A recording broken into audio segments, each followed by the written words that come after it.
இந்து தர்மத்தில் மந்திரங்களுக்கு என்று தனித்துவமான ஆற்றல் உண்டு. அதில் மிக முக்கியமானது பஞ்ச மந்திரம். 5 முகங்களை கொண்ட ஈசனின் ஒவ்வொரு முகத்திலிருந்தும் உருவான 5 மறைப்பொருள்களே பஞ்ச மந்திரங்கள் என்று அழைக்கப்படுகின்றன. பஞ்ச மந்திரங்கள் எவை? சிவபெருமானின் 5 நிலைகளை குறிக்கும் அந்த மந்திரங்கள் பின்வருமாறு. சத்யோஜாதம், மேற்கை நோக்கிய முகம், இது படைத்தல் தொழிலை குறிக்கிறது.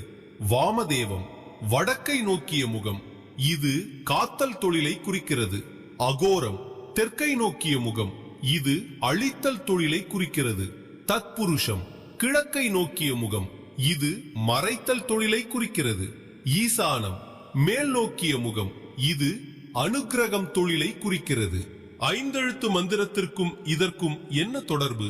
பலரும் நமச்சிவாய எனும் 5 எழுத்து மந்திரத்தையே பஞ்ச மந்திரம் என்று கருதுகின்றனர். உண்மையில் நமசிவாய என்பது பஞ்சாட்சரம், 5 எழுத்துக்கள் ஆகும். ஆனால் மேலே குறிப்பிட்ட 5 மந்திரங்களும் வேதங்களில் விவரிக்கப்பட்டுள்ள சிவபெருமானின் ஆழமான தத்துவங்களாகும். பஞ்சாட்சரம் என்பது சாமானிய மக்களும் உச்சரிக்கக்கூடிய எளிய வழிமுறை. பஞ்ச மந்திரம் என்பது ஆகம முறைப்படி ஆழமான தியானத்திற்கு பயன்படுவது. பஞ்ச மந்திரம் ஜபிப்பதால் கிடைக்கும் பலன்கள். இந்த மந்திரங்களை முறையாக உச்சரிப்பதன் மூலம் ஒருவருக்கு கிடைக்கும் நன்மைகள் ஏராளம். சிதறிப்போன மனதை ஒருநிலைப்படுத்த இது சிறந்த வழியாகும். வீட்டை சுற்றியுள்ள எதிர்மறை சக்திகளை நீக்கி தெய்வீக அதிர்வுகளை உருவாக்கும். குறிப்பாக அகோர மந்திரம் ஒருவருக்கு துணிவையும் மரண பயத்திலிருந்து விடுதலையையும் அளிக்கும். உடலின் பஞ்ச பூதங்களையும் சமநிலைப்படுத்தி ஆரோக்கியத்தை மேம்படுத்தும். பஞ்ச மந்திரங்கள் வெறும் சொற்கள் அல்ல, அவை பிரபஞ்சத்தின் 5 அடிப்படை சக்திகளின் அதிர்வுகள்.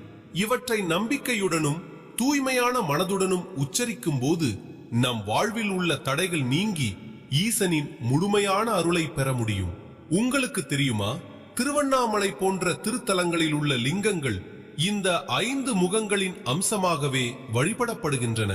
ஒட்டுமொத்த பிரபஞ்சமே இந்த 5 செயல்பாடுகளுக்குள் அடக்கம் என்பதுதான் பஞ்சமந்திரத்தின் அடிப்படை உண்மை.